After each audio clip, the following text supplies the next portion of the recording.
সুপ্রসদা মণ্ডলী, ইসলামের প্রথম স্তম্ভ, আপনি যদি তাওহীদকে না মানেন, আপনি যদি একত্ববাদকে না মানেন, আল্লাহকে এক বলে যদি স্বীকার না করেন, আপনি মুসলমান হতে পারবেন না, আপনি মুমিন হতে পারবেন না, আপনি মুসলমান থাকতে পারবেন না যদি আল্লাহকে এক বলে না মেনে নেন। আপনি যদি আল্লাহর সঙ্গে অন্য কাউকে তার সমান করে দেন, সম্মানে, মর্যাদাতে, ক্ষমতাতে, যে কোনো বিষয়ে আল্লাহর সমতুল্য যদি কাউকে করে দেন, আপনি মুসলমান বা মুমিন থাকতে পারেন না। সুপ্রসদা মণ্ডলী, সেই জন্য আমার ইবাদত, আমার কাজকর্ম, আমার দান খায়রাত, আমার সব কিছু এক আল্লাহ রাব্বুল আলামিনের জন্যই খাস করে দিতে হবে, অন্য কারোর জন্য কোনো মতেই কোনোভাবেই করা যাবে না। সুপ্রসদা মণ্ডলী, সর্বপ্রথম যেটা আমাদেরকে করতে হবে সেটি কিন্তু তাওহীদ, সেটি কিন্তু একত্ববাদ। সেই কারণে আল্লাহ রাব্বুল আলামিন যখন তাওহীদকে মানুষের জন্য অপরিহার্য করে দিলেন, তখন রাসূলুল্লাহ সাল্লাল্লাহু আলাইহি ওয়াসাল্লাম সাহাবা একরামদেরকে, মানুষদেরকে একত্ববাদের দিকে ডাকলেন। মানুষদেরকে এক আল্লাহর ইবাদত করতে হবে, সেই কথার বাণী দিলেন, সেই কথার আদেশ করলেন। আপনি যদি ইতিহাস পড়ে থাকেন তাহলে বুঝতে পারবেন যে মক্কার যুগে নবী সাল্লাল্লাহু আলাইহি ওয়াসাল্লাম যখন নবী হলেন, যখন রসুল হলেন, তখন সেই মক্কার বুকের মুশরিকেরা, কাফেরেরা কত ধরনের ইবাদতে, কত মূর্তির, গাছপালা, পাহাড় পর্বতের সমস্ত কিছুর তারা ইবাদত করত, গাছের ইবাদত করত, আগুনের ইবাদত করত, পাথরের ইবাদত করত, এগুলিকে তারা ইলাহ বা মাবুদ বা উপাস্য বলে মানত। সেই সময়, সেই পরিবেশে আল্লাহ রাব্বুল আলামিন মুহাম্মদ সাল্লাল্লাহু আলাইহি সাল্লামকে একত্ববাদের দাওয়াত দেওয়ার জন্য তাদের বুকে প্রেরণ করলেন, তাওহীদের দাওয়াত দেওয়ার জন্য তাদের মাঝে পাঠালেন। এবং নবী সাল্লাল্লাহু আলাইহি সাল্লাম বহু কষ্ট করে, অনেক অত্যাচার সহ্য করে, মানুষের অত্যাচার, মানুষের মার খেয়েছেন, মানুষের আঘাত খাওয়ার পরেও ইসলামের কথা, তাওহীদের কথা তাদের মধ্যে বলেছেন। যখন নবী সাল্লাল্লাহু আলাইহি সাল্লাম মুশরিকদেরকে বলতেন যে তোমরা এই দেবদেবীর পুজো করিও না, মূর্তির ইবাদত করিও না, তখন তারা বলতেন, মুশরিক যারা ছিল তারা বলতেন, এই পাগল লোকটির কথা শুনে আমরা দেবদেবীর পূজা ছেড়ে দেব, যে মূর্তির পুজো আমার বাপদাদারা করে এসেছে, একজন পাগল আজকে এসেছে, নতুন ছেলে, এর কথা শুনে আমি আমার বাপের কাজগুলিকে ছেড়ে দিতে পারি? কখনোই আমরা ছাড়ব না। কখনো রাসূলুল্লাহ সাল্লাল্লাহু আলাইহি সাল্লামকে পাগল বলেছেন, আবার কখনো তাকে ঢেল ছুঁড়ে মারা হয়েছে, তবুও আল্লাহ রসুল সাল্লাল্লাহু আলাইহি সাল্লাম কষ্ট সহ্য করেছেন আর একত্ববাদের দাওয়াত দিয়েছেন, ইসলামের দিকে মানুষদেরকে আহ্বান করেছেন। সেই রসুল সাল্লাল্লাহু আলাইহি সাল্লামের কথা শুনে তার ডাকে কিছু মানুষ সাড়া দিয়েছেন, যারা সাড়া দিয়েছিলেন তাদেরকেও সেই মক্কার বুকের মুশরিকেরা, মক্কার বুকের কাফেরেরা বিভিন্ন ধরনের অত্যাচারে অত্যাচারিত করেছিল। তাদেরকে উত্তপ্ত বালুর ওপরে, প্রখর রৌদ্রে, পাহাড়ের ওপরে শুয়ে দিয়ে বা বালুর ওপরে শুয়ে দিয়ে তাদের বুকে পাথর রেখে দেওয়া হতো। আপনারা শুনেছেন হযরত বিলাল রাদিয়াল্লাহু তাআলা আনহুর ঘটনা।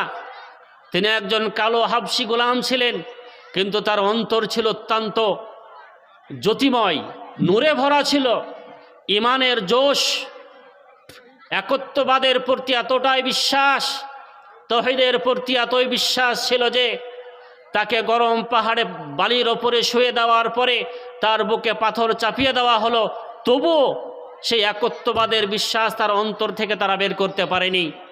সেই কষ্ট সহ্য করেছেন, তখনও তার মুখ দিয়ে উচ্চারিত হয়েছিল আহাদ আহাদ আহাদ, এই যে আল্লাহ এক, আল্লাহ এক, আল্লাহ এক, আল্লাহর অদ্বিতীয় বা আল্লাহর শরীক কেউ হতে পারে না।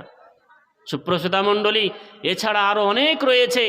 সুমাইয়া রাদিয়াল্লাহু তাআলা আনহার ঘটনা, যে ইসলাম কবুল করার কারণে, দেবদেবীর পুজো ছেড়ে দেওয়ার কারণে সেই মক্কার বুকের মুশরিকেরা এমন নির্মমভাবে তার হত্যা করেছিল যে তার লজ্জাস্থানের মাঝামাঝি দিয়ে তরবারি দিয়ে তাকে দুয়াত খান করে দিয়েছিল।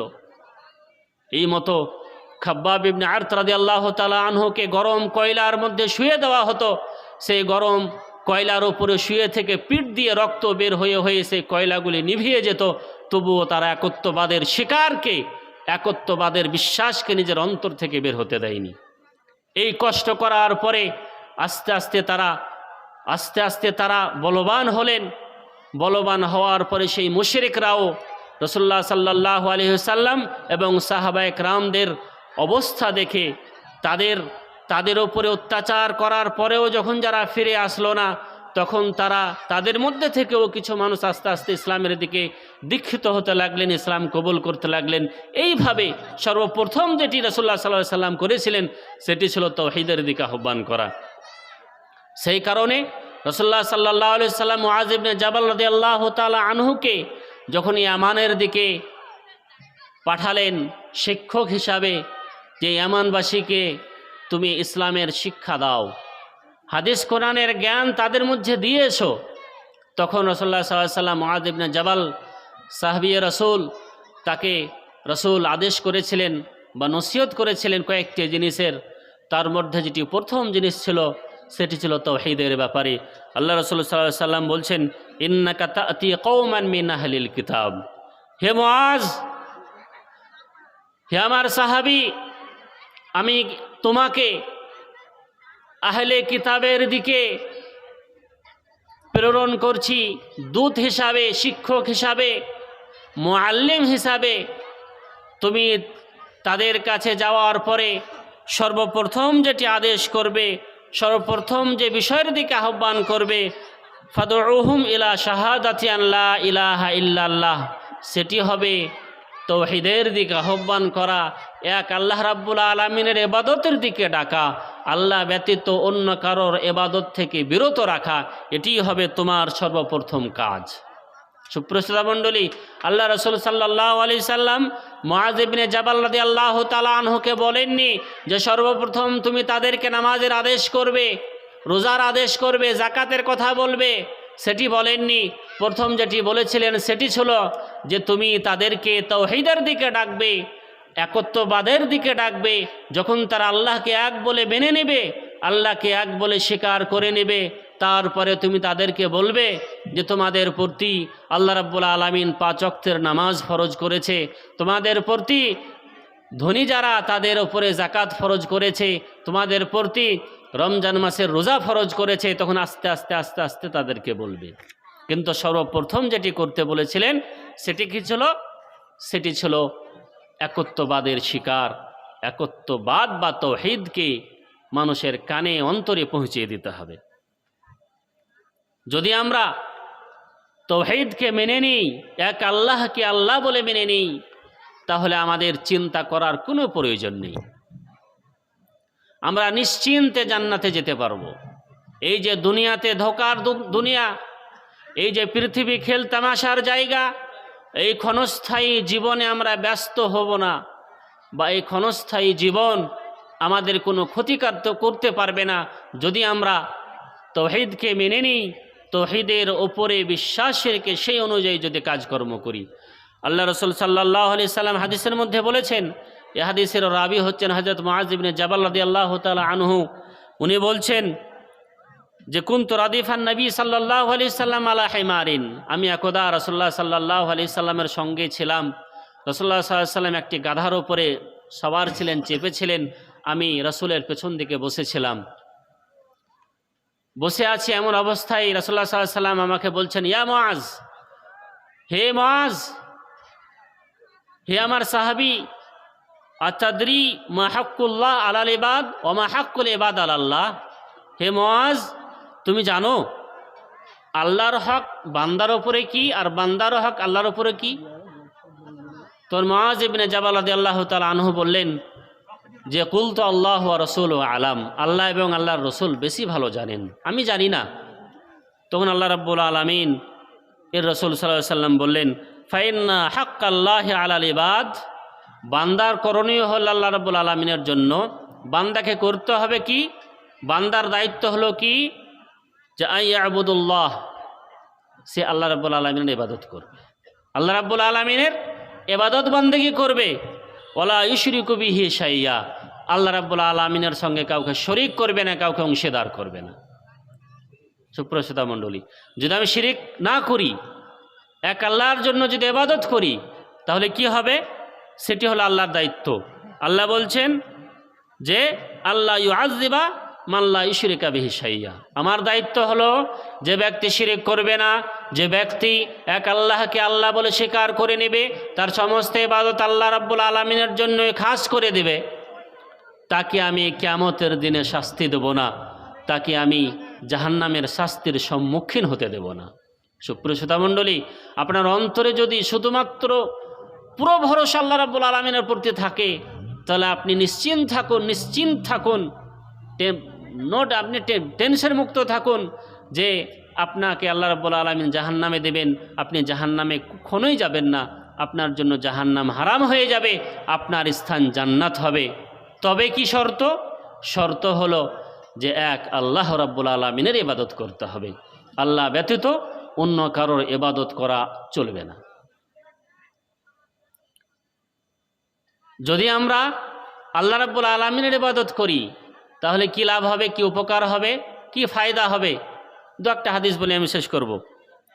প্রথম হলো যে রাসূলুল্লাহ সাল্লাল্লাহু আলাইহি ওয়াসাল্লাম বলেছেন, মান শাহিদা আল্লা ইলাহা ইল্লাল্লাহ ওয়া আন্না মুহাম্মাদার রাসূলুল্লাহ হারামাল্লাহু আলাইহিন নার। যে ব্যক্তি সাক্ষ্য দেবে, যে ব্যক্তি সাক্ষ্য প্রদান করবে এই বলে যে আল্লাহ এক, আল্লাহ অদ্বিতীয়, আল্লাহর সমতুল্য কেউ নেই, আল্লাহ ব্যতীত অন্য কারোর জন্য কোনো প্রকারের ইবাদত করা বৈধ নয়, জায়েজ নাই, তার জন্য কি হয়ে যাবে? হারামাল্লাহু আলাইহিন নার, তার জন্য জাহান্নাম হারাম, সে জান্নাতে যাবে। আল্লাহ রাসূল সাল্লাল্লাহু আলাইহি সাল্লাম হাদিসের মধ্যে বলেছেন, মাম্মা তাওহু ইয়ালামু আন্নাহু লা ইলাহা ইল্লাল্লাহ দাখালাল জান্নাহ। যে ব্যক্তি মৃত্যুবরণ করলো, মারা গেল, মারা যাওয়ার পূর্বে তার অন্তরে বিশ্বাস ছিল, সে আল্লাহ রাব্বুল আলামিনের প্রতি বিশ্বাস রেখেছিল এই বলে যে আল্লাহ এক, আল্লাহ অদ্বিতীয়, সে ব্যক্তি সঙ্গে সঙ্গে জান্নাতে প্রবেশ করবে। আপনি যদি আল্লাহ রাব্বুল আলামিনকে একক বলে স্বীকার করেন, আল্লাহ রাব্বুল আলামিনের প্রতি যদি পুরো ভরসা থাকে, তাহলে আপনি বিনা হিসাব কিতাবে জান্নাতে যাবেন, আপনার কোনো হিসাবই হবে না। সুপ্রিয় শ্রোতামণ্ডলী, এতগুলি সুযোগ, এতগুলি মর্যাদা এই জন্য আল্লাহ রাব্বুল আলামিন আমাদের দিয়েছেন যে আমরা এক আল্লাহ রাব্বুল আলামিনকে আল্লাহ বলে স্বীকার করব, আল্লাহ রাব্বুল আলামিনের সঙ্গে অন্য কাউকে শরীক করব না বলে। একটি ছোট্ট হাদিস আমি বলি। হাদিসের রাবি হলেন হযরত উবাদাহ ইবনে সামিত রাদিয়াল্লাহু তাআলা আনহু। উনি বলছেন যে ক্বালা রাসূলুল্লাহ সাল্লাল্লাহু আলাইহি ওয়াসাল্লাম, আল্লাহ রাসূল সাল্লাল্লাহু আলাইহি সাল্লাম বলেন যে মান শাহিদা আন লা ইলাহা ইল্লাল্লাহ ওয়াহদাহু লা শারীকা লাহ। যে ব্যক্তি সাক্ষ্য দিল, যে ব্যক্তি সাক্ষ্য প্রদান করলো, সাক্ষী দিল বা ইকরার করে নিল, মেনে নিল যে লা ইলাহা ইল্লাল্লাহ, আল্লাহ ব্যতীত অন্য কোনো মাবুদ নেই, আল্লাহ হলেন এক, তিনার কেউ শরিক নেই, ওয়া আন্না মুহাম্মাদান আবদুহু ওয়া রাসূলুহু, এবং মুহাম্মদ সাল্লাল্লাহু আলাইহি ওয়াসাল্লাম হলেন আল্লাহ রাব্বুল আলামিনের বান্দা এবং তার শেষ রসুল। ওয়া আন্না ঈসা আব্দুল্লাহ, আর ঈসা হলেন আল্লাহ রাব্বুল আলামিনের বান্দা এবং তার রসুল। লম্বা হাদিস শেষের দিকে আল্লাহ রাব্বুল আলামিন বলছেন যে আদখালাহুল্লাহুল জান্নাতা আলা মা কানা মিনাল আমাল। সেই ব্যক্তিকে আল্লাহ রাব্বুল আলামিন জান্নাতে প্রবেশ করাবেন যা কিছু সে আমল করেছে সে আমলের পরিবর্তে। আপনি আল্লাহকে এক বলে মেনে নিলেন, আল্লাহকে এক বলে স্বীকার করে নিলেন, স্বীকার করার কারণে, মেনে নেওয়ার কারণে আল্লাহ রাব্বুল আলামিন আপনাকে জান্নাতে প্রবেশ করিয়ে দেবেন।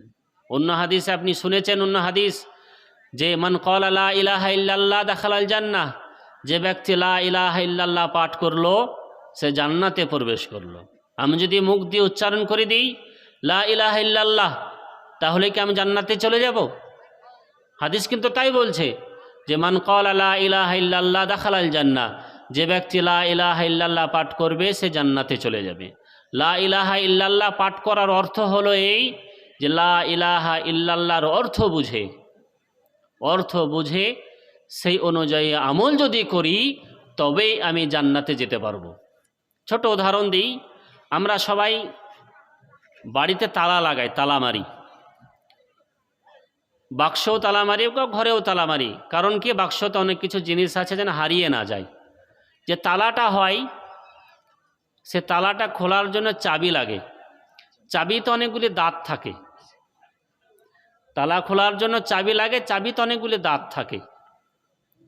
এবার যদি আমি বিনা দাঁতওয়ালা চাবি নিয়ে তালা খুলি, সে তালা কিন্তু খুলবে না। সে তালা খুলবে না বা তালা লাগবেও না। তো চাবিতে দাঁত থাকতে হবে, তবেই তালা খুলবে। ঠিক সেই মতো আমি যদি মুখে শুধু লা ইলাহা ইল্লাল্লাহ পাঠ করে নিলাম, আমি কি জান্নাতে চলে যাব? জি না। যেমন তালাতে চাবিতে দাঁত লাগবে, সেরকম লা ইলাহা ইল্লাল্লাহরও কিছু দাঁত আছে। সে দাঁতগুলি যদি আমরা মানি, তবেই আমরা লা ইলাহা ইল্লাল্লাহ পড়ার সঙ্গে সঙ্গেই জান্নাতে যেতে পারবো। সে দাঁত কটা কি কি সংক্ষিপ্তভাবে বলে দিই। লা ইলাহা ইল্লাল্লাহ পড়ার 6টি বা 7টি শর্ত রয়েছে, তবেই আমি জান্নাতে যেতে পারবো। প্রথম নম্বর কি? লা ইলাহা ইল্লাল্লাহ পড়লে সঙ্গে সঙ্গে আল ইলম, আপনাকে জ্ঞানী হতে হবে, লা ইলাহা ইল্লাল্লাহর ব্যাপারে জানতে হবে, আল্লাহ রাব্বুল আলামিনের ব্যাপারে জানতে হবে, আল্লাহ রাব্বুল আলামিনের ক্ষমতা শক্তি সে ব্যাপারে জ্ঞান অর্জন করতে হবে। মূর্খ হিসাবে যদি আপনি লা ইলাহা ইল্লাল্লাহ পাঠ করেন শুনে শুনে, সে লা ইলাহা ইল্লাল্লাহর কোনো মানই হয় না, কোনো মর্যাদাই হয় না। তো প্রথম কর্তব্য শর্ত লা ইলাহা ইল্লাল্লাহ পড়ে জান্নাত যাওয়ার জন্য, যে আপনাকে ইলম অর্জন করার পরে, জানার পরে, বোঝার পরে লা ইলাহা ইল্লাল্লাহ পাঠ করতে হবে। দ্বিতীয় নম্বর হলো আল ইয়াকিন। ইয়াকিন অর্থ, ইয়াকিন মানে কি? ইয়াকিন মানে বিশ্বাস। অন্তরে বিশ্বাস হতে হবে আপনার যে লা ইলাহা ইল্লাল্লাহতে যে কথাটি বলা হয়েছে সেটি সত্য, সেটি সঠিক, এতে আমার অন্তরে কোনো সন্দেহের অবকাশ নেই। আল্লাহ একাই, কেউ নেই আল্লাহ ব্যতীত অন্য কোনো মাবুদ বারহাক। এই বিশ্বাস, এই ইয়াকিন অন্তরে ফুল্লি রাখতে হবে। তৃতীয় হলো আল কবুল, মানে যে আল্লাহ যে আদেশগুলি করেছেন, যেগুলি করতে বলেছেন আর যেগুলি ছাড়তে বলেছেন, সেগুলিকে আমাদেরকে কবুল করতে হবে, মেনে নিতে হবে। ওমা আতাকুমুর রাসূল ফাখুযু ওমা নাহাকুম আনহু ফান্তাহু। তোমাদের রসুল তোমাদেরকে যা কিছু করতে বলবেন সেগুলি তোমরা করো, আর যেগুলি থেকে বাধা দেবেন সেগুলি তোমরা ছেড়ে দাও। এটি হলো কবুল। তৃতীয় নম্বর শর্ত হলো আল ইনকিয়াদ। ইনকিয়াদের অর্থ কি? ইনকিয়াদের অর্থ হলো যে পুরোপুরি আল্লাহর জন্য নিজেকে সঁপে দিতে হবে। আপনি যে লা ইলাহা ইল্লাল্লাহ পাঠ করছেন, তো আপনার সমস্ত ইচ্ছা, সমস্ত আকাঙ্ক্ষা, চাহিদা, সমস্ত কিছু আল্লাহ রাব্বুল আলামিনের জন্য কুরবানি করে দিতে হবে। আর একটি শর্ত হলো সিদক, সত্য মেনে নিয়ে, সত্য বলে লা ইলাহা ইল্লাল্লাহ পড়তে হবে বা সত্য অন্তর থেকে পড়তে হবে। আর একটি শর্ত হলো আল ইখলাস। ইখলাস মানে কোনো মানুষের ভয়ে, মানুষকে দেখানোর জন্য বা রিয়াকারি করার জন্য আপনি লা ইলাহা ইল্লাল্লাহ পড়ছেন না, এক আল্লাহ রাব্বুল আলামিনের জন্য লা ইলাহা ইল্লাল্লাহ পড়ছেন। আর 7 নম্বর শর্ত হলো আল মাহাব্বা, মানে মাহাব্বার অর্থ হলো যে ভালোবাসার সহিত, মহাব্বত রেখে অন্তরে আল্লাহ রাব্বুল আলামিনের প্রতি ভালোবাসা রেখেই লা ইলাহা ইল্লাল্লাহ পাঠ করতে হবে। এই 7টি শর্ত যদি আমরা মেনে নিয়ে লা ইলাহা ইল্লাল্লাহ পাঠ করি, তবেই আমি সাকসেস হতে পারবো, তবেই আমি জান্নাতে প্রবেশ করতে পারবো, তবেই আমার তালার চাবিতে দাঁত হবে, নচেত দাঁত হবে না। এক কথায়, আমরা যদি আল্লাহ রাব্বুল আলামিনের ইবাদত বান্দেগি করি, তার সঙ্গে সঙ্গে যদি অন্য কাউকে খুশি করার জন্য ইবাদত করি, তাহলে সেই ইবাদতটি আমার কবুল হবে না, সেটি একত্ববাদ বা তাওহীদ বলে গণ্যিত হবে না, সেটি শিরকের মধ্যে পড়ে যাবে। আমি যদি একত্ববাদকে না মানি, একত্ববাদকে যদি স্বীকার না করি, তাহলে কিন্তু আমাদের জন্য অনেক বড় বিপদ রয়েছে, বড় বিপদ। যে বিপদের কথা যদি আপনি শোনেন তাহলে বুঝতে পারবেন যে মৃত্যুর পরের যে জীবন, পরকালের যে জীবন, আখিরাতের যে জীবন, সে জীবন অত্যন্ত কষ্টদায়ক এবং অত্যন্ত যন্ত্রণাদায়ক হবে। আল্লাহ রাব্বুল আলামিন ওদের জন্য বলছেন, যারা শিরিক করে, যারা অংশীদার করে, যারা এক আল্লাহ রাব্বুল আলামিন ব্যতীত অন্য কারোর ইবাদত করে, অন্য কাউকে আল্লাহর সমতুল্য করেন, তাদের কয়েকটি ভৎসনা দিয়েছেন। তার মধ্যে 1 নম্বর হলো আল্লাহ রাব্বুল আলামিন ওই শিরিককারী ব্যক্তির গুনাহকে মাফ করেন না। ইন্নাল্লাহা লা ইয়াগফিরু আন ইউশরাকা বিহি ওয়া ইয়াগফিরু মা দুনা যালিকা লিমান ইয়াশা। নিশ্চয় আল্লাহ রাব্বুল আলামিন ওই সমস্ত ব্যক্তিদের গুনাহকে মোচন করেন না, মাফ করেন না, তাদেরকে ক্ষমা করেন না, যারা আল্লাহ রাব্বুল আলামিনের সঙ্গে কাউকে শরিক করলো, আল্লাহর জন্য নামাজ পড়লো, অন্য কোনো পীরের জন্য নামাজ পড়লো, আল্লাহর মসজিদে গিয়ে সেজদা করলো, আবার কোনো হুজুরে কি বলে আপনার কবরস্থানে গিয়েও সেজদা করে আসলো, এইভাবে এই ইবাদত আল্লাহ রাব্বুল আলামিন কবুল করেন না, এদের গুনাহকে ক্ষমা করেন না। শিরিক ব্যতীত অন্যান্য বড় ছোট পাপগুলিকে আল্লাহ রাব্বুল আলামিন ক্ষমা করে দেন। শিরকের গুনাহ তখনই ক্ষমা হবে যখন সে তওবা করবে অন্তর থেকে, এই বলে যে আল্লাহ রাব্বুল আলামিন আমি ভুল করেছি, আমি বুঝতে পারি না, আমার দ্বারা বড় পাপ হয়ে গেছে, তুমি আমাকে ক্ষমা করে দাও, আমার গুনাহ মাফ করে দাও, আমি আর কোনোদিন এই শিরকের মতো বড় মহাপাপ আর করব না, তুমি আমাকে ক্ষমা করে দাও। যখন এই বলে আল্লাহর কাছে তওবা করবে, তখন আল্লাহ তার তওবাকে কবুল করবেন।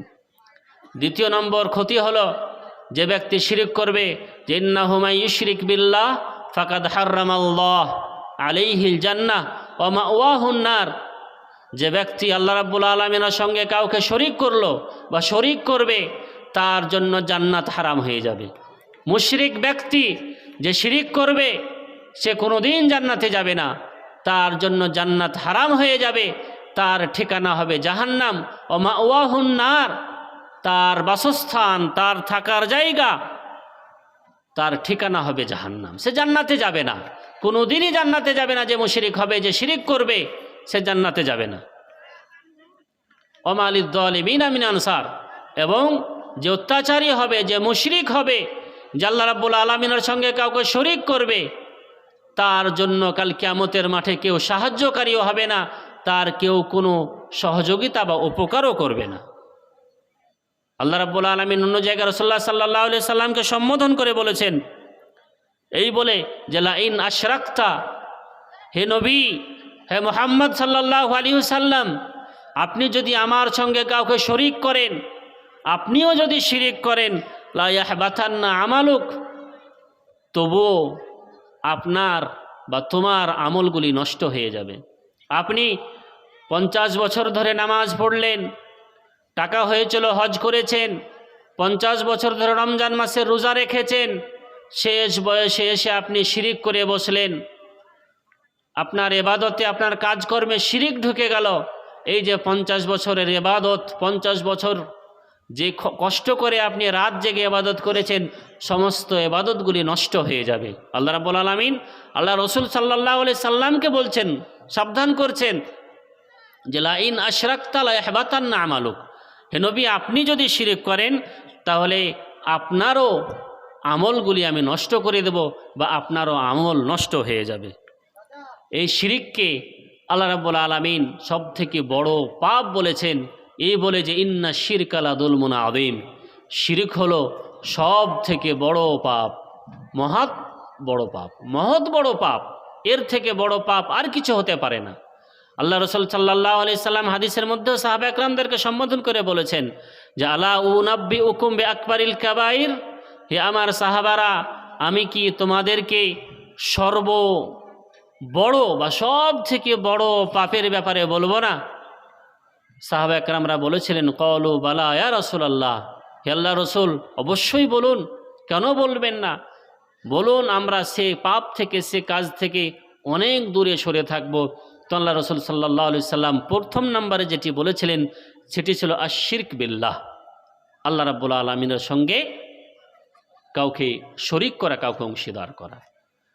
আল্লাহ রাব্বুল আলামিন রসুল সাল্লাল্লাহু আলাইহি সাল্লাম শিরিক করাকে হালাক বা ধ্বংসকারী গুনাহ বলে আখ্যায়িত করেছেন। আল্লাহ রসুল সাল্লাল্লাহু আলাইহি সাল্লাম অন্য হাদিসের মধ্যে বলেছেন, ইজতানিবু আসসাবাআল মুবিকাত, হে মুসলিমরা, হে মুমিনেরা, তোমরা 7টি ধ্বংসকারী বিষয় থেকে বেঁচে থাকো। 7টি ধ্বংসকারী বা বিনষ্টকারী বিষয় থেকে দূরে সরে থাকো। ওর মধ্যে 1 নম্বর হলো আশশিরক, আল্লাহ রাব্বুল আলামিনের সঙ্গে কাউকে শিরিক করা বা কাউকে অংশীদার করা।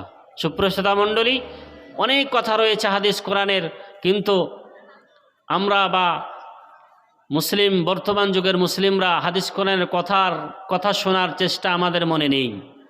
আমরা যেখানে শরীয়ত বিরোধী জিনিস হবে, সেখানে গিয়ে আমরা ভিড় লাগাই বা সেখানে উপস্থিত হই, হাদিস কোরআনের মাহফিলে আমরা কম থাকি বা ধৈর্য আমাদের হারিয়ে যায়। বড় পরিতাপের বিষয়, বড় দুঃখের বিষয় যে আমরা মুসলমান হওয়ার পরেও হাদিস কোরআনের বাণী শোনার জন্য আমাদের কান প্রস্তুত নয়, আমাদের অন্তর প্রস্তুত নয় যে হাদিস কোরআনের কথা আমরা শুনবো, জানবো এবং সেই অনুযায়ী আমল করব। আমি সংক্ষিপ্তভাবে আপনাদের সম্মুখে যে 4টি কথা বললাম সেই কথার সারসংক্ষেপ হলো এটাই যে দুনিয়াতে আপনি আমি যতদিন বেঁচে থাকব ততদিন আমাদের সকলের করণীয় হবে এক আল্লাহ রাব্বুল আলামিনকে একক বলে স্বীকার করা, একক বলে জানা অন্তর থেকে, এবং এক বলে জেনে আল্লাহ রাব্বুল আলামিন যা চান, যা করতে বলেন বা যা করতে বলেছেন, যেগুলি করতে বলেননি, যেগুলি বর্জন করতে বলেছেন, সমস্তগুলিকে মেনে নিজের জীবন অতিবাহিত করা এবং মৃত্যুর পরে পরকালে সুখময় স্থান জান্নাত লাভ করা। যাতে আমি আপনি জান্নাতে যেতে পারি তার জন্য তৌহিদের কি প্রয়োজনীয়তা, তৌহিদ কতটা দরকার, শিরক থেকে কতটা দূরে থাকতে হবে, শিরক থেকে কতটা ভয় করতে হবে, সেই ব্যাপারে আমি সংক্ষিপ্তভাবে আপনাদের সম্মুখে তুলে ধরলাম। আমি পরিশেষে এই কথাই বলবো যে আমরা মুসলমান ঘরে জন্ম নিয়েছি। মুসলমান ঘরে জন্ম নেওয়ার পরে যদি আমরা শিরকের মতো বড় পাপে লিপ্ত হয়ে যাই, শয়তানের অনুকরণে যদি ব্যস্ত হয়ে যাই, শয়তানের ফাঁদে পড়ে, শয়তানের চালাকিতে পড়ে যদি আমি শিরকের মতো মহাপাপে লিপ্ত হয়ে যাই, তাহলে আমাদের ভবিষ্যৎ, আমাদের পরকাল অত্যন্ত মারাত্মক হয়ে যাবে, অত্যন্ত কষ্টদায়ক এবং যন্ত্রণাদায়ক হয়ে যাবে। আমরা মুসলমান, আমাদের সকলকেই ভাবতে হবে যে আমরা দুনিয়াতে কয়েকদিনের জন্য এসেছি।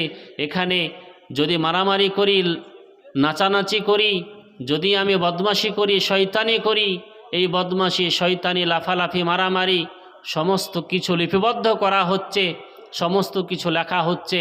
কাল কিয়ামতের মাঠে যখন হিসাব হবে, যখন আমলনামা দেখানো হবে, যে আমলনামাতে সব কিছু লেখা থাকবে, তখন আপনি পস্তাবেন, তখন আপনি আঙুল দাঁতে দিবেন আর কামড়াবেন আর বলবেন, হায় আমি কি করেছি, হায় আমি কি করেছি। আজকে যদি আমি জানোয়ার হতাম, পশু হতাম, তাহলে মাটিতে মিশে যেতাম। আমি যদি মাটি হয়ে যেতাম, আমার যদি আমলনামা না দেওয়া হতো খুব ভালো হতো, এরকম অপদস্থ হতাম না, এরকম শাস্তির সম্মুখীন হতাম না। এভাবে আপনি পস্তাবেন, পরিতাপ করবেন। সেই পরিতাপের, সেই পস্তানোর আর কোনো লাভ হবে না। তাই এখনও সময় রয়েছে, এখনও সুযোগ রয়েছে। আপনি আমি বুদ্ধিমান মানুষ, বিবেক আছে, বুদ্ধি আছে, সে বিবেক বুদ্ধিকে সামনে রেখে, সে বিবেক বুদ্ধি দিয়ে ইসলামকে বুঝুন, ইসলামের আদেশ, ইসলামের নির্দেশ এগুলিকে জানুন এবং সেগুলিকে মানুন। ইনশাআল্লাহ আমাদের ইহকাল পরকাল উভয়কাল সুখময় হবে এবং আমরা সাফল্য বা সুখময় জীবন অতিবাহিত করতে পারব। আমি পরিশেষে আল্লাহ রাব্বুল আলামিনের কাছে দোয়া করব, হে রাব্বুল আলামিন, তুমি আমাদের সকলকে তোমার সঠিক পরিচিতি লাভ করার তৌফিক দান করো। আল্লাহুম্মা আমিন। হে রাব্বুল আলামিন, দুনিয়াতে আমরা যতদিন বেঁচে আছি ততদিন যেন তোমাকে এক বলে তোমারই ইবাদত করে নিজের জীবন বা নিজের মৃত্যু যেন হয়, এই আশা, এই আকাঙ্ক্ষা বা এই দোয়া আমরা সকলেই করি। হে আল্লাহ, তুমি আমাদের দোয়া কবুল করে নাও। আল্লাহুম্মা আমিন। শেষ করার পূর্বে আমি একটা ঘোষণাটি হলো যে আমার বাড়ি পার্বতীপুর, এই যে পুরন্দরপুর পার্বতীপুর, ওখানে একটা ছেলেদের মাদ্রাসা আছে, আপনারা জানেন, আপনাদের গ্রামের দু একটা ছেলে পড়ে অবশ্যই। আমরা ছেলেদের সঙ্গে সঙ্গে একটা মেয়েদেরও মাদ্রাসা করেছি, নতুন মেয়েদের মাদ্রাসা করেছি। যে মাদ্রাসাতে যেমন ছেলেদের মাদ্রাসায় ছেলেরা মৌলানা হয়, মৌলভী সাহেব হয়, হাফিজ হয়, ঠিক সেই মতো মেয়েরাও ইনশাআল্লাহ ওই মাদ্রাসা থেকে পড়ে আস্তে আস্তে আলেমা হবে, মৌলভী সাহেবা হবে। শুধু ছেলেরাই যে আলেম হবে বা ছেলেরাই মৌলভী সাহেব হবে তা নয়, মেয়েদেরকেও আলেমা হতে হবে, মেয়েদেরকেও হাফেজা হতে হবে। কারণ হলো একটাই, যে একটা মা যদি শিক্ষিতা হয়, সে পুরো পরিবারটাকে ঠিক লাইনে নিয়ে আসতে পারবে। নিঃসন্দেহে আপনার মা যদি কোরআন পড়তে পারে তাহলে মায়ের চেষ্টা থাকবে সব সময় যে আমার বেটারা আমার বেটিরাও যেন কোরআন পড়তে পারে, এমনকি স্বামীকেও শেখানোর চেষ্টা করে। তো মেয়েদেরকেও কোরআন হাদিস পড়তে হবে, তাদেরকেও মৌলবি বা আলেমা হওয়ারও প্রয়োজন রয়েছে বা হাফেজা হওয়ারও প্রয়োজন রয়েছে। এই দিকে লক্ষ্য রেখে আমরা নতুন করে এই বছর এই জানুয়ারি থেকে আরম্ভ হয়েছে আমাদের মহিলা প্রতিষ্ঠান মাদ্রাসা সাফিয়া আল ইসলামিয়া লিল বানাত নামে। তো আপনাদের কাছে অনুরোধ যে আপনাদের মেয়েদেরকে আপনারা আমাদের মাদ্রাসায় ভর্তি করুন। ইনশাআল্লাহ হাদিস কোরআনকে সে পড়বে, শুধু যে মৌলবি হবে আর সরকারি ডিগ্রি করবে না তা কিন্তু নয়। বাংলা ইংরেজি সরকারি ডিগ্রির সঙ্গে সঙ্গে এই হাদিস কোরআনের বইগুলিও তারা পড়বে এবং তারা একজন আদর্শবান নারী বা আদর্শবান আলেমা হয়ে আমাদের মাদ্রাসা থেকে বের হবে ইনশাআল্লাহ। আমরা আপাতত ক্লাস 1 থেকে 4 অবধি শুরু করেছি, প্রত্যেক বছর একটা করে বাড়বে।